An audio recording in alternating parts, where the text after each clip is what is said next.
بسم اللہ الرحمن الرحیم۔ حضرت علی کرم اللہ وجہ داماد رسول، خاتون جنت حضرت بی بی فاطمہ رضی اللہ تعالی عنہ کے شوہر، عشرہ مبشرہ، فاتح خیبر، اسلامی بھائی چارے میں رسول اللہ صلی اللہ علیہ وسلم کے بھائی، عالم ربانی اور مشہور بہادر اور بے بدل زاہد اور معروف خطیب۔ آپ نے 25 سال تک 3 خلفائے راشدین حضرت ابوبکر صدیق رضی اللہ تعالیٰ عنہ، حضرت عمر فاروق رضی اللہ تعالیٰ عنہ اور حضرت عثمان غنی رضی اللہ تعالیٰ عنہ کے ساتھ حکومتی معاملات میں مشاورت کی، ان کی بیعت کی، ان کے ساتھ رہے اور ہمیشہ مشورہ دیتے رہے۔ حضرت عمر فاروق رضی اللہ تعالیٰ عنہ جب بیت المقدس چابی لینے گئے تھے تو آپ ہی کو خلیفہ وقت بنا کر گئے تھے۔ حضرت عثمان غنی کے خلاف جب بلوائیوں نے گھیراؤ کیا تھا، محاصرہ کیا تھا، تو آپ نے ہی اپنے 2 بیٹوں، نوجوانان جنت کے سردار حضرت امام حسین رضی اللہ تعالیٰ عنہ اور امام حسن رضی اللہ تعالیٰ عنہ کو آپ کے دروازے میں بٹھایا تھا تاکہ کوئی بلوائی اندر داخل نہ ہو سکے۔ آپ نے اپنی بیٹی کا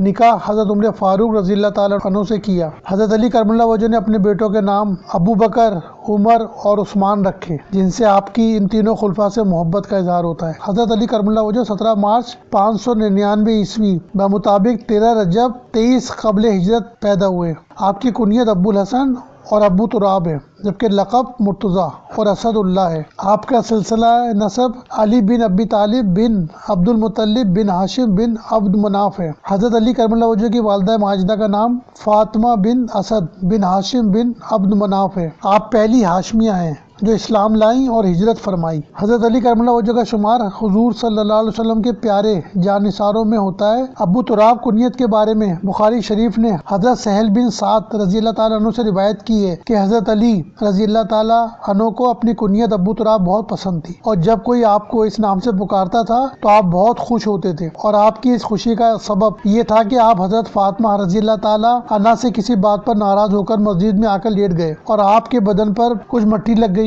حضور صلی اللہ علیہ وسلم آپ کو بلانے خود مسجد میں تشریف لائے۔ آپ کے بدن پاک سے مٹی جھاڑتے ہوئے حضور صلی اللہ علیہ وسلم فرمانے لگے، اے ابو تراب اٹھو۔ چنانچہ اسی روز سے آپ کی یہ کنیت مشہور ہو گئی۔ حضرت علی کرم اللہ وجہ سوائے غزوہ تبوک کے تمام غزوات میں حضور صلی اللہ علیہ وسلم کے ساتھ رہے۔ غزوہ تبوک میں حضور صلی اللہ علیہ وسلم نے آپ کو اپنا خلیفہ بنا کر مدینہ طیبہ میں چھوڑ دیا تھا۔ تمام غزوات میں آپ نے اپنی بہادری اور جانثاری کے جوہر دکھائے۔ غزوہ احد میں آپ کو 16 زخم لگے۔ جنگ خیبر میں خیبر کا مشہور قلعہ فتح کرنے کا سہرا بھی آپ ہی کے سر ہے۔ حضرت علقمہ رضی اللہ تعالیٰ عنہ روایت کرتے ہیں کہ حضرت علی رضی اللہ تعالیٰ عنہ نے ہم کو خطبہ دیا۔ اللہ تعالیٰ کی حمد و ثنا کے بعد فرمایا، مجھے یہ بات معلوم ہوئی ہے کہ کچھ لوگ مجھے حضرت ابوبکر اور عمر پر فضیلت دیتے ہیں۔ اگر میں نے پہلے سے اس بارے میں کوئی بات کہی ہوتی تو اس شخص کو اس بارے میں ضرور سزا دیتا، لیکن میں اعلان سے قبل سزا دینے کو مکروہ سمجھتا ہوں۔ پس اگر اب کسی نے کوئی بات اس میں سے میرے اس مقام پر کھڑے ہونے کے بعد کی، اس کو وہی سزا ملے گی جو افطرا کرنے والے کو ملتی ہے۔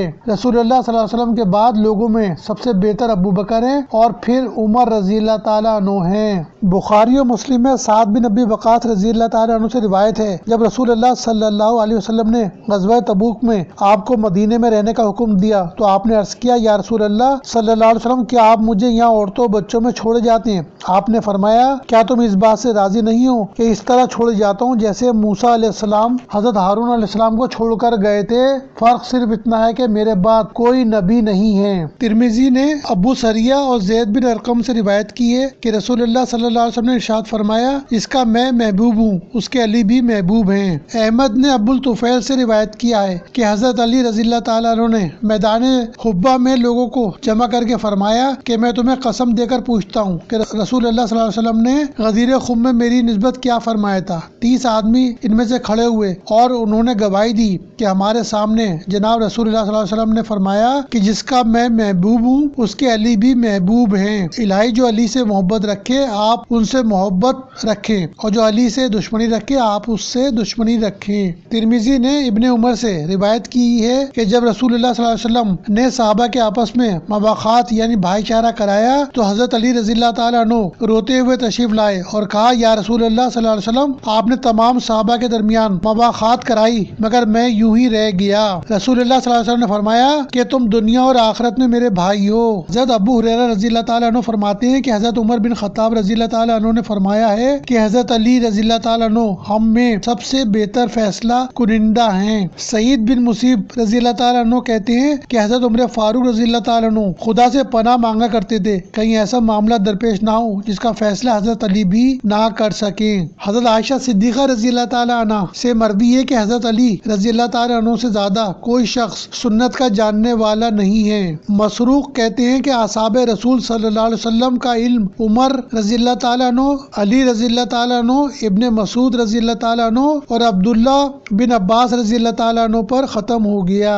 ابو یعلا حضرت ابو ہریرہ رضی اللہ تعالیٰ عنہ سے روایت کرتے ہیں کہ حضرت عمر بن خطاب رضی اللہ تعالیٰ عنہ نے فرمایا کہ حضرت علی رضی اللہ تعالیٰ عنہ کو 3 خصلتیں ایسی ملی ہیں کہ اگر مجھے ان میں سے ایک بھی مل جاتی تو میرے نزدیک تمام دنیا سے بھی زیادہ محبوب ہوتی۔ لوگوں نے سوال کیا کہ حضرت وہ کیا خصائل ہیں؟ آپ نے فرمایا کہ حضور صلی اللہ علیہ وسلم نے ان سے اپنی بیٹی فاطمہ رضی اللہ تعالیٰ عنہ کا نکاح کیا۔ دوم، آپ نے ان دونوں کو مسجد میں رکھا اور جو کچھ وہاں ان کو حلال ہے مجھے نہیں۔ تیسرے، جنگ خیبر میں جھنڈا عطا کیا۔ بازار ابو یعلا حاکم حضرت علی رضی اللہ تعالیٰ عنہ سے روایت کرتے ہیں کہ مجھے رسول اللہ صلی اللہ علیہ وسلم نے بلا کر ارشاد فرمایا کہ تیری حضرت عیسیٰ علیہ السلام کی اسی مثال ہے کہ یہود نے ان سے یہاں تک بغض کیا کہ ان کی ماں تک کو بہتان لگا دیا، اور نصرہ نے ان سے اتنی محبت کی کہ جتنی عزت کے وہ لائق نہ تھے وہاں تک پہنچا دیا۔ یاد رکھو انسان کو 2 چیزیں ہلاک کر دیتی ہیں، ایک تو اتنی محبت کہ محبوب میں وہ باتیں سمجھنے لگے جو اس میں نہ ہوں، دوسرے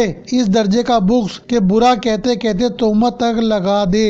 ابن اساکر نے حضرت حسن رضی اللہ تعالیٰ عنہ سے روایت کی ہے کہ جس وقت حضرت علی رضی اللہ تعالیٰ عنہ بصرہ تشریف لائے، ابن القوا اور قیس بن عباد نے کھڑے ہو کر آپ سے کہا کہ ہمیں یہ بتلا دیں کہ آپ کا یہ سفر جس میں آپ امت محمدیہ کے حاکم ہو کر لوگوں کو قتل کرنے کے لیے تشریف لائے ہیں، کیا رسول اللہ صلی اللہ علیہ وسلم نے آپ کو حکم فرمایا تھا کہ میرے بعد تم خلیفہ ہوگے؟ کیونکہ آپ سے زیادہ اور کون اس معاملے میں سقہ اور امانت دار ہوگا؟ آپ کا یہ تو شنیدہ ہے۔ آپ نے فرمایا کہ یہ تو غلط ہے کہ رسول اللہ صلی اللہ علیہ وسلم نے مجھ سے کوئی وعدہ فرمایا تھا۔ جب میں نے حضور صلی اللہ علیہ وسلم کی سب سے پہلے تصدیق کی ہے تو اب آپ پر کیوں جھوٹ تراشوں؟ فی الحقیقت اگر آپ نے مجھ سے کوئی وعدہ فرمایا ہوتا تو میں حضرت ابوبکر صدیق رضی اللہ تعالیٰ عنہ اور حضرت عمر فاروق رضی اللہ تعالیٰ عنہ کو کیوں ممبر حضور پر کھڑا ہونے دیتا؟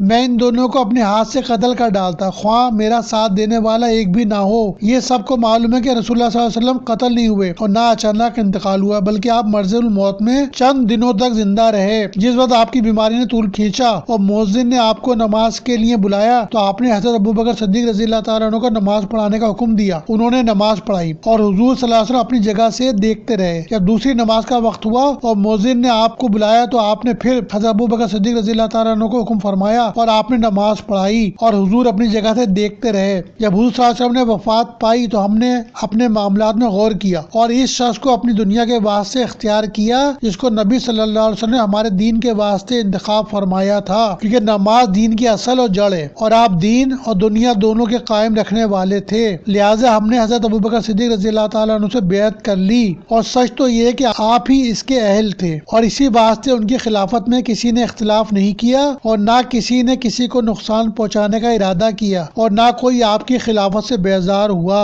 میں نے بھی اسی بنا پر آپ کا حق ادا کیا اور اطاعت کی، ان کے حکم سے حد شرع لگائی، اور جب آپ کا وصال ہو گیا تو آپ حضرت عمر فاروق کو خلیفہ بنا گئے۔ ہم نے ان کے ساتھ بھی وہی برتاؤ کیا جو حضرت ابوبکر صدیق کے ساتھ کیا تھا۔ تیوریات میں جعفر بن محمد اپنے والد سے روایت کرتے ہیں کہ ایک شخص نے حضرت علی رضی اللہ تعالیٰ عنہ سے دریافت کیا کہ آپ اکثر خطبے میں فرماتے ہیں الہی ہم کو ویسی صلاحیت دو جیسی اپنے خلفائے راشدین المہدین کو عطا کی تھی۔ وہ خلفائے راشدین کون تھے؟ آپ آنکھوں میں آنسو بھر لائے اور فرمایا کہ میرے دوست ابو بکر اور عمر تھے اور وہ دونوں امام الہدا اور شیخ الاسلام تھے۔ وہ رسول اللہ صلی اللہ علیہ وسلم کے بعد قریش کے مقتدا تھے۔ جس شخص نے ان کی اقتدا کی نجات پائی اور جس نے ان کا اتباع کیا ہدایت پائی۔ جو لوگ ان کے راستے پر چلے وہ اللہ کے لشکر میں داخل ہیں۔ آپ نے فرمایا کہ میری 5 باتیں یاد رکھو، کسی شخص کو سوائے گناہ کے اور کسی سے نہ ڈرنا چاہیے اور سوائے اپنے رب کے کسی سے امید نہ رکھنی چاہیے۔ جو چیز آدمی نہ جانتا ہو اس کے سیکھنے میں کبھی شرم نہ کرنی چاہیے اور عالم کو اس وقت شرم نہ کرنی چاہیے جبکہ وہ کوئی مسئلہ نہ جانتا ہو، اور اگر کوئی اس سے اس مسئلے کو دریافت کرے تو یہ کہہ دے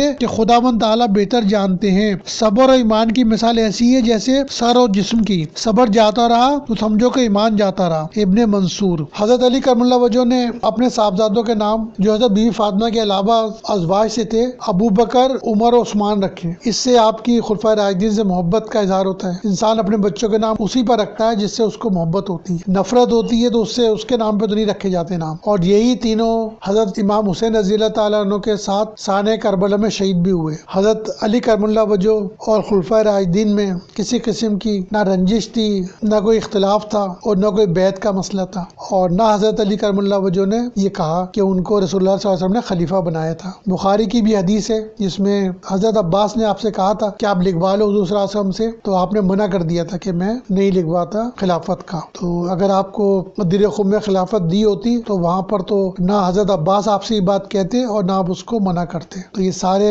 افسانے گھڑے گئے ہیں جھوٹے نفرتیں پیدا کرنے کے لیے۔ حضرت علی کرم اللہ وجہ اور تینوں خلفائے راشدین میں کوئی نہ اختلاف تھا نہ رنجش تھی، بلکہ حضرت عمر فاروق جب بیت المقدس جا رہے تھے تو آپ کو ہی خلیفہ بنا کے گئے تھے۔ اگر کسی نے کسی کی بیوی کو قتل کیا ہوگا تو کیا اس کو وہ بنا کے جائیں گے خلیفہ اپنی جگہ؟ یا کسی کا حق مارا ہوتا خلافت کا تو کیا وہ اپنی جگہ اس کو خلیفہ بنا کے جاتے؟ حضرت عثمان غنی رضی اللہ تعالیٰ عنہ کے دروازے پر آپ نے اپنے دونوں صاحبزادے حضرت امام حسن اور امام حسین کو بٹھایا تھا تاکہ کوئی بلوائی ان کے گھر میں داخل نہ ہو سکے۔ تو یہ سارا جھوٹ ہے۔ حضرت علی کرم اللہ وجہ یہی ہیں جو صحابہ سے محبت کرنے والے، ان کی بیعت کرنے والے ہیں۔ باقی جو جنگ جمل ہوئی تھی اس کا دونوں ہی نے افسوس کیا تھا اور پھر معاملہ اللہ پہ چھوڑ دیا تھا۔ اب اللہ تعالیٰ ہی اس کا فیصلہ کریں گے۔ اللہ کے رسول اللہ صلی اللہ علیہ وسلم کی ازواج جو ہے وہ ہماری مائیں بھی ہیں، اور حضرت عائشہ صدیقہ کے بارے میں یہ بھی ہے، اور ازواج کے بارے میں بھی کہ جنت میں بھی وہ آپ کی ازواج ہی ہوں گی۔